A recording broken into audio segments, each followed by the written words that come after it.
all depends on what, on how well these principles are being met. So for you, the first task in risk management is basically to look for what is basically to look for these features to determine if everything has been done. Okay. So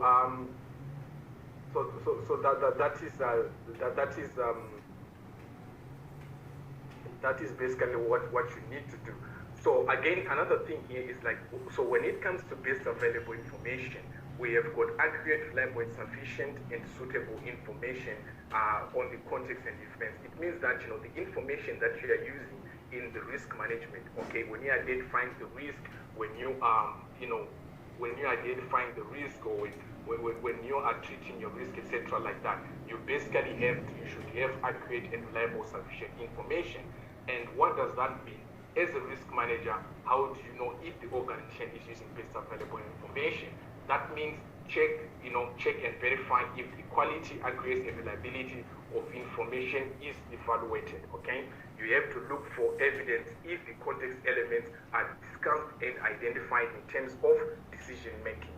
Okay, and then you have to check and verify if the decisions, they are periodically revisited to ensure that the critical issues, they are validated or updated.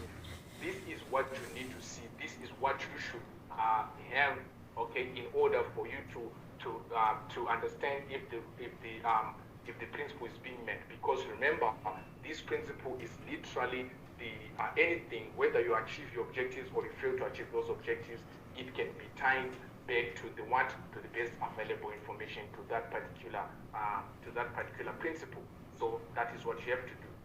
Another principle is basically human and cultural factors. Okay, so human and cultural factors, it means that risk-based management, okay, it requires new behaviors, because sometimes you are going to change the way you work. Okay, you are going to have new risk controls. Okay, you are going to change your system of work. You are going to change everything that you have, and then that means it includes people. You are going to start people, they can resist it. They can start saying, we have been using this procedure for a lot of years, etc., like that. So these human and cultural factors, they have to be addressed. In other words, this is basically about adapting to new management controls and other behavioral changes. Okay, so as a risk manager, you have to check if these accountabilities, okay, for the people, the risk owners, the accountabilities, responsibilities, are they clearly defined. Check if the executive sponsor directly involved in the architecture, design, and implementation of the risk management plan. Check and verify also if a business case has been developed. A business case really goes to length in human and cultural factors, because it basically addresses everybody. Okay, everyone should know what exactly is the problem statement, what are the benefits that can come into, and basically what is the problem and what is the case of improvement. So human cultural factors, again, they are required, and this is now it's all about addressing the new behaviors and the attitude. And the last risk management principle is continual improvement. This one actually, it's very obvious as it says. Risk management is basically what you should, it includes enhancing the competitiveness and organizational sustainability, right? So how do you check if an organization is basically on path, or is it continually improving? It means that, the continuous improvement should be part of upside risk management. You check if the KPIs and the key risk indicators, they are continually improved. Check if continuous improvement is basically being done like that.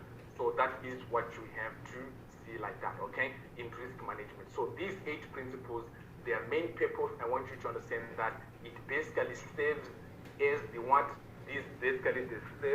fundamental truth, and this is now what governs everything in risk management, from the framework and also from the process. Okay, this framework now, when you are going to do your leadership and commitment, and when you go through the risk management process, you have to make sure that these processes, these principles, they are being obeyed, because this is where value is created and this is where value is lost. Okay.